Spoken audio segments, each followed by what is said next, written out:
கிறிஸ்துவில் பிரியமானவர்களே, ஆண்டவராகிய இயேசு கிறிஸ்துவின் நாமத்திலே உங்கள் யாவரையும் வாழ்த்தி ஆசீர்வதிக்கிறேன்.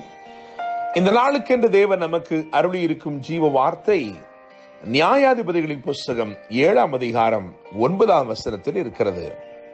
நீ எழுந்து அந்த சேனையினிடத்திற்கு போ, அதை உன் கையிலே ஒப்புக் கொடுத்தேன் என கேட்கிற தேவனுடைய பிள்ளைகளே, தெரிந்து கொள்ளப்பட்ட 300 பேருக்கு தலைவனாயிருந்த போதிலும் தயக்கமுள்ளவனாய் தடுமாற்றமுள்ளவனாய் காணப்பட்ட கிதியோனுக்கு திடன் சொல்லி தேவன் அருளின வாக்குத்தத்த வசனத்தை தான் இன்றைக்கு நமக்காக கர்த்தர் உறுதிப்படுத்தி இருக்கிறார். நிச்சயமான வெற்றியை தேவன் இன்று உங்களுக்காக வைத்திருக்கிறார். அது மிகவும் மகத்துவமானதாக வெளிப்பட போகிறது. யுத்தம் நடப்பதற்கு முன்பதாகவே சத்துருக்களின் எல்லையிலே கிதியோனின் வெற்றி பேசப்பட ஆரம்பிக்கப்பட்டது என கேட்கிற தேவனுடைய பிள்ளைகளே, கர்த்தர் அதனால்தான் அவனை பார்த்து சொன்னார், நீ போக பயப்பட்டாயானால் முதல் நீயும் உன் வேலைக்காரனாகி பூராவும் சேனையிடத்திற்கு போய் அங்கே என்ன பேசுகிறார்கள் என்று கேள், பின்பு சேனையிடத்திற்கு போக உன் கைகள் திடப்படும் என்று சொல்லி கர்த்தர் உரைத்ததாக 7ஆம் அதிகாரம் நியாயாதிபதிகளின் புஸ்தகம் 7ஆம் அதிகாரம் 10, 11 ஆகிய வசனங்களிலே எழுதப்பட்டிருக்கிறது.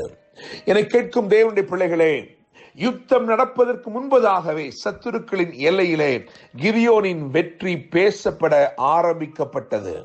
நான் நம்புகிறேன், விசுவாசிக்கிறேன், உங்களுடைய வெற்றியை, உங்களுடைய ஆசீர்வாதத்தை குறித்து நீங்கள் நினைத்திராத இடங்களிலே பேச தொடங்கி விட்டார்கள் என கேட்கும் தேவ ஜனமே, ஆமானின் வீட்டார் மொர்தெகாயின் ஜெயத்தை குறித்து மேன்மை குறித்தும் பேச தொடங்கினார்கள் என்பதை குறித்து எஸ்தர் புஸ்தகம் 6ஆம் அதிகாரம் 13ஆம் வசனத்திலே எழுதப்பட்டிருக்கிறது. இஸ்ரவேலர் புறப்பட்டு வந்து கொண்டிருக்கிற பொழுதே, வழியிலே இருந்து அவர்கள் வந்து கொண்டிருக்கிற அந்த நேரத்தில் தானே அவர்களுடைய வெற்றி, அவர்களுடைய சுக வாழ்வு, அவர்களுடைய தேவனை குறித்த ரகசியங்கள் இவைகளெல்லாம் பேச தொடங்கப்பட்டன. யோசுவாவின் புஸ்தகம் 2ஆம் அதிகாரம் 10வது வசனம் 11வது வசனத்தை வாசிக்கும் பொழுது அங்கே நாம் அறிந்து கொள்ளலாம். என கேட்கிற தேவனுடைய பிள்ளைகளே, எனவேதான் கர்த்தர் அவனை பார்த்து வாக்கு பண்ணினார், நீ எழுந்து அந்த சேனையினிடத்திற்கு போ, அதை உன் கரத்திலே ஒப்புக் கொடுத்தேன். மீதியானியர் அவர்களை ஒடுக்கி, இஸ்ரவேலை ஒடுக்கி அவர்களுடைய விளைச்சலை கெடுப்பவர்களாய் இருந்தார்கள். ஒரு பெருக்கத்தை தடுத்து போடுகிற இந்த மீதியானியரை கர்த்தர் அவன் கரத்தில் ஒப்புக் கொடுத்தார். என கேட்கிற தேவனுடைய பிள்ளைகளே, உங்களுடைய பெருக்கத்தை தடுக்கிற எல்லா சூழல்களையும் கர்த்தர் இன்றைக்கு உங்கள் கரத்தில் ஒப்புக் கொடுக்கிறார். புதிய நன்மைகள், புதிய ஆசீர்வாதங்கள் உங்கள் வாழ்க்கையில வரக்கூடாதபடி தடை செய்கிற எல்லா கிரியைகளையும் கர்த்தர் இன்றைக்கு உங்கள் கரத்தில் ஒப்புக் கொடுக்கிறார். உங்களுடைய வெற்றி, உங்களுடைய சுக வாழ்வு, உங்களுடைய ஆசீர்வாதம், உங்களுடைய மேன்மை நிச்சயமாய் பலராலும் பேசப்படுகிறது. நிச்சயமாய் நீங்கள் அதை சுதந்திரிக்கும் காலம் சமீபத்திருக்கிறது. தேவனுடைய பிள்ளைகளே, இங்கே கர்த்தர் அவனுக்கு அருளின வாக்குத்தத்த வசனத்திற்கு முன்பதாக அவனுக்கு திடன் சொல்லி தேவன் பேசின இன்னொரு வசனத்தை உங்களுக்கு முன்பதாக வைக்கிறேன். 6ஆம் அதிகாரம் 16ஆம் வசனத்தை வாசித்து பார்க்கும் பொழுது, நியாயாதிபதிகள் 6:16 அதை வாசித்து பார்க்கும் பொழுது அங்கே கர்த்தர் சொல்லுகிறார், நான் உன்னோட கூட இருப்பேன் என்று சொல்லுகிறார். கூட இருந்த கர்த்தர், கிதியோனோடு கூட இருக்கிற அந்த கர்த்தர், அவனோட கூட இருந்து அவனுக்கு மகத்தான ஜெயத்தை அருளின கர்த்தர், அவர் எப்படிப்பட்டவராய் அவனோட கூட இருந்தார் என்பதை விளக்கும்படிக்கு நான் விரும்புகிறேன்.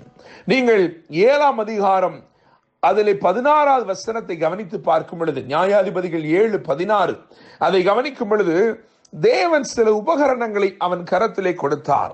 டூல்ஸ் ஆஃப் டெலிவரன்ஸ் என்று நான் சொல்கிறேன். அவைகளை அவன் கரத்திலே கொடுத்தார். அது எக்காளம் என்று எழுதியிருக்கிறது, வெறும் பானை என்று எழுதியிருக்கிறது, தீவட்டி என்று எழுதியிருக்கிறது. இந்த 3 காரியங்களையும் அவன் கரத்திலே கொடுத்தார். ஒரு பெரிய வெற்றிக்கு, ஒரு பெரிய ஜெயத்திற்கு உபகரணமாக இவைகளை அவன் கரத்திலே கர்த்தர் கொடுத்தார். இவைகளில் இருந்து கர்த்தர், அவனோட இருந்த கர்த்தர் எப்படிப்பட்டவர் என்பதை நான் சொல்லும்படிக்கு விரும்புகிறேன். 3 காரியங்கள் அருளப்பட்டிருக்கிறது. அந்த 3 காரியங்களை வைத்து தேவன் எப்படிப்பட்டவர் என்பதை நான் சொல்லும்படிக்கு விரும்புகிறேன். என கேட்கிற தேவனுடைய ஜனங்களே, முதலாவதாக எக்காலம் என்று எழுதியிருக்கிறது. அந்த நாட்களிலே ஒரு பெரிய வெற்றியை பிரகடனம் செய்யும் பொழுது, அது ஒரு மகத்தான வெற்றியாயிருக்கும் பொழுது, அந்த எக்காலத்தை மிகவும் பெரிய தொனியாய், அதாவது அதிகமாய் அதை தொனித்து, பெருந்தொனியாய் அதை தொனித்து, அதை ஆரவாரத்தோட கொண்டாடுவார்கள். எனவே நீ கேட்கிற தேவனுடைய பிள்ளைகளே, கிதியோனை பார்த்து உன்னோட கூட இருக்கிறேன் என்று சொன்ன ஆண்டவர் எப்படிப்பட்டவர் என்று சொன்னால், அவர் வெற்றி சிறக்க பண்ணுகிறவராய் இருக்கிறார். அவர் பெரிய ஜெயத்தை அருளுகிறவராய் இருக்கிறார்.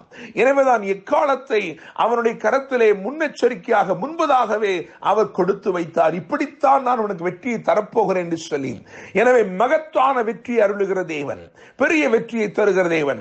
இரண்டாவதாக எழுதியிருக்கிறது, ஒரு வெறும் பானையை கொடுத்து அதை உடைக்கும்படி சொன்னார். என கேட்கிற தேவனுடைய பிள்ளைகளே, அதை கொடுத்திருக்கிற தேவன் எப்படிப்பட்டவர் என்று சொன்னால், இவர் வெறுமைகளை உடைக்கிற தேவன், வெறுமையான எல்லா சூழ்நிலைகளையும் மாற்றுகிற தேவன். இவர் வெறுமையை வெறுமையாய் வைத்து விடாதபடிக்கு அதை சம்பூர்ணமாய் நிரப்புகிற தேவன். காரணம், இவர் எல்லாவற்றாலும் நிரப்புகிறவர் என்கின்ற பெயரை உடையவராய் இருக்கிறார். மூன்றாவதாக தீவட்டி என்று எழுதியிருக்கிறது தேவனுடைய பிள்ளைகளே. எனவே இவர் எப்படிப்பட்டவர் என்று சொன்னால், இவர் வழிகாட்டுகிறவராய் இருக்கிறார். இருள் சூழ்ந்த இடத்திலும் இவர் பாதை காட்டுகிற தேவனாய் இருக்கிறார். நான் நம்புகிறேன், விசுவாசிக்கிறேன், இந்த நாளிலே இந்த மூன்று காரியங்களும் உங்கள் வாழ்க்கையில் அப்படியே நிறைவேற போகிறது. காரணம், அவர் உங்களோட இருக்கிறபடினாலே, அவர் உங்களோட கூட இருந்து இன்றைக்கு வாக்கு கொடுக்கிறார். நீ எழுந்து அந்த சேனையிடத்திற்கு போ, அதை உன் கையில் ஒப்புக் கொடுத்தேன் என்று சொல்கிறாரே. இன்றைக்கு மகத்தான வெற்றியை உங்கள் கருத்தில் ஒப்புக் கொடுக்கிற தேவனாய் இருக்கிறார். இவர் எப்படிப்பட்டவர் என்று சொன்னால், இவர் மகத்தான வெற்றி அருளுகிற தேவனாய் இருக்கிறார். இவர் வெறுமையான எல்லாவற்றையும் அகற்றுகிற தேவனாய் இருக்கிறார். இவர் இருளை அகற்றி பாதை காட்டுகிற தேவனாய் இருக்கிறார். இந்த வார்த்தையின்படியே கர்த்தர் இன்றைக்கு உங்களை ஆசீர்வதித்து வாழ வைப்பாராக. நீ எழுந்து அந்த சேனையிடத்திற்கு போ, அதை உன் கையில் ஒப்புக் கொடுத்தேன் என்று சொன்னவர் இன்றைக்கு ஆசீர்வாதங்களை உங்கள் கரத்தில் ஒப்புக் கொடுக்கிறார். மகத்தான வெற்றியை உங்கள் கரத்தில் ஒப்புக் கொடுக்கிறார். கர்த்தர் தாமே உங்களை ஆசீர்வதிப்பாராக. என்றும் அன்புடன் pastor Daniel Moses. God bless you.